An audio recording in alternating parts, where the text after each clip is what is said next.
90% student यही गलती करते हैं। अगर आप इस वीडियो पर आए हैं तो आपका साइंस में 40 नंबर आपका फिक्स आने वाला है। चलिए तो पहला नंबर क्वेश्चन देखते हैं। पहला नंबर क्वेश्चन कह रहा है कि पानी का रासायनिक सूत्र क्या होता है। पहला नंबर क्वेश्चन पानी का रासायनिक सूत्र, तो याद रखिएगा कि पानी का रासायनिक सूत्र होता है H2O। H2O होता है ना, क्या होता है H2O होता है। चलिए दूसरा का नंबर क्वेश्चन बोल रहा है कि निम्न में से कौन सा एक अम्ल है। तो देखते हैं NaOH, KOH, HCl और CaOH के होल टू। तो याद रखिएगा कि अम्ल कौन सा है HCl, इसको बोलते हैं हाइड्रोक्लोरिक अम्ल। क्या बोलते हैं इसको? हाइड्रोक्लोरिक अम्ल, जो कि एक प्रबल अम्ल है। चलिए अगला नंबर क्वेश्चन चलता है। अगला नंबर का क्वेश्चन कह रहा है कि सोडियम क्लोराइड का सामान्य नाम क्या है। सोडियम क्लोराइड का सामान्य नाम, तो याद रखिएगा कि सोडियम क्लोराइड को लोग बोलते हैं खाने वाला सोडा बोलते हैं। क्या बोलते हैं इसको? खाने वाला सोडा। सुबह निमकी बना दिया मजा। चलते हैं तो चलिए अगला नंबर क्वेश्चन का रहा, चौथा नंबर क्वेश्चन बोल रहा है कि पीएच मान 7 किसका होता है। जो पीएच मान 7 होता है, तो याद रखिएगा कि 7 से नीचे होता है एसिड यानी कि अम्ल, और 7 से ऊपर होता है बेस। क्या होता है? बेस यानी कि क्षार। तो 7 क्या होता है? तो याद रखिएगा कि 7 होता है न्यूट्रल यानी कि उदासीन होता है। 7 क्या होता है? उदासीन होता है 7। चलिए अगला नंबर क्वेश्चन बोल रहा है, पांचवा नंबर क्वेश्चन, कि निम्न में से कौन सा क्षार है, यानी कि बेस कौन सा है, क्षार कौन सा है। तो पहला बोल रहा है कि H2SO4, ये तो अम्ल है। HNO3, ये तो अम्ल है। HCl, ये भी तो अम्ल है। तो क्षार कौन सा है? NaOH, sodium hydroxide. इसको क्या पढ़ते हैं? सोडियम हाइड्रोक्साइड पढ़ते हैं। चलिए छठा नंबर क्वेश्चन कह रहा है कि दही किसके कारण खट्टा होता है। दही दही तो फायदा करता है, हमारे बॉडी में फायदा करता है। तो दही खट्टा किसके कारण है? तो याद रखिए कि दही खट्टा होने के कारण लैक्टिक अम्ल है। क्या है इसके अंदर? लैक्टिक अम्ल है। अगला नंबर क्वेश्चन बोल रहा है कि लोहे पर जंग लगना किसका उदाहरण है। तो किसका उदाहरण होता है? तो याद रखिएगा कि ऑक्सीकरण का उदाहरण होता है। किसका उदाहरण है? ऑक्सीकरण का। कैसे? चलिए बताते हैं।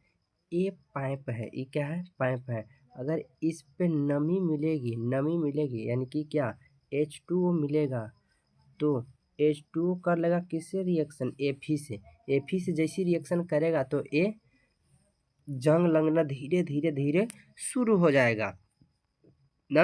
हाँ चलिए अगला नंबर क्वेश्चन कर रहा है कि बेकिंग सोडा का रासायनिक नाम क्या होता है। तो बेकिंग सोडा को कहते हैं खाने वाला सोडा। तो खाने वाला सोडा को जो होता है NaHCO3। क्या होता है? NaHCO3 होता है। चलिए अगला नंबर क्वेश्चन कर रहा है कि अम्ल नीले लिटमस को किस रंग में बदलता है। तो याद रखिएगा कि अम्ल जो होता है नीले को बदलता है लाल में। किसको बदलता है? नीले को बदलता है लाल में, और लाल को बदलता है नीले में ना। तो क्या होगा? ऑप्शन नंबर डी यानी कि लाल हो जाएगा। एक साथ क्या होगा? लाल। चलिए अगला नंबर क्वेश्चन कर रहा है कि निम्न में से कौन सी सबसे हल्की धातु है। निम्न में से सबसे हल्की धातु कौन सी? तो याद रखिए कि लिथियम है। सबसे हल्की धातु क्या होती है? लिथियम होती है। चलिए अगला नंबर क्वेश्चन कह रहा है, अगला फिजिक्स से आ गया। अगला नंबर क्वेश्चन कह रहा है कि विद्युत धारा का एसआई मात्रा क्या होता है। एसआई मात्रा क्या होता है विद्युत धारा? तो याद रखिएगा कि एम्पियर होता है। विद्युत धारा का एसआई मात्रा क्या होता है? एम्पियर होता है। चलिए अगला नंबर क्वेश्चन कह रहा है कि विद्युत धारा को मापने के लिए किस यंत्र का प्रयोग किया जाता है। तो याद रखिए कि विद्युत धारा को मापने के लिए ए मीटर का प्रयोग करते हैं। किसका प्रयोग करते हैं हम लोग? ए मीटर का प्रयोग करते हैं विद्युत धारा इलेक्ट्रिक करंट को मापने के लिए। चलो आगे कह रहा है कि 1 एम्पियर धारा का अर्थ क्या होता है। 1 एम्पियर धारा का अर्थ क्या होता है? चलिए फार्मूला से देखते हैं। यानी कि Q बराबर होता है IT। Q बराबर IT, और तो I बराबर क्या हो जाएगा? Q बट्टा में T।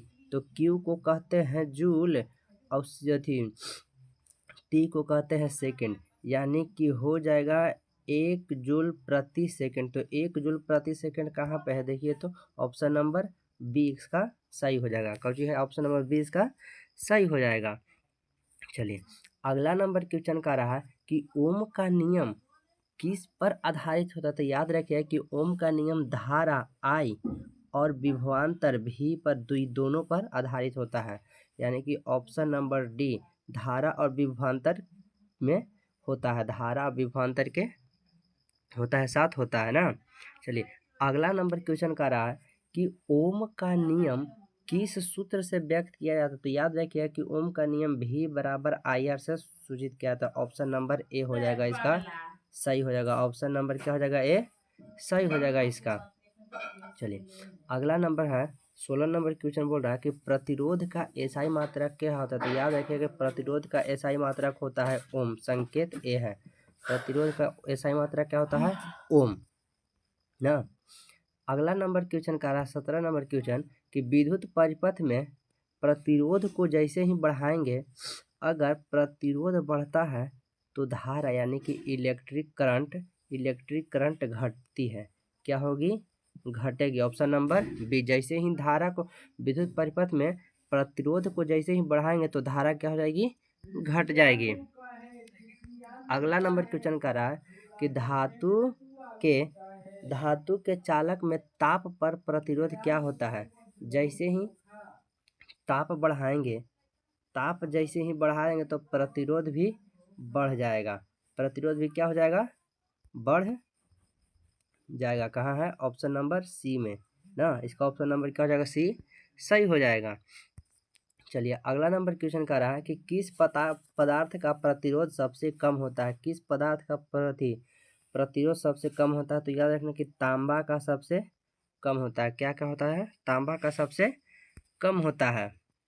20वां नंबर क्वेश्चन का रहा है कि विद्युत धारा का प्रवाह किस कारण होता है। तो याद रखिएगा कि विद्युत धारा का प्रवाह होता है इलेक्ट्रॉनों के प्रवाह के गति के कारण, इलेक्ट्रॉनों के प्रवाह के गति के कारण, की ऑप्शन नंबर ए इसका सही।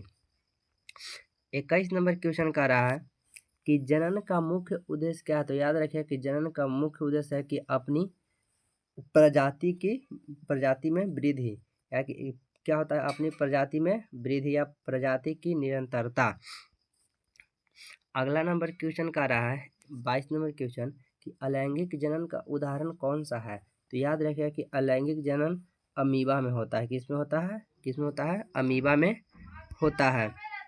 चलिए अगला नंबर क्वेश्चन का रहा है कि मानव में निषेचन कहाँ होता है। तो याद रखिए कि मानव में निषेचन फैलोपियन नली में, फैलोपियन नलिका में होती है। ऑप्शन नंबर सी।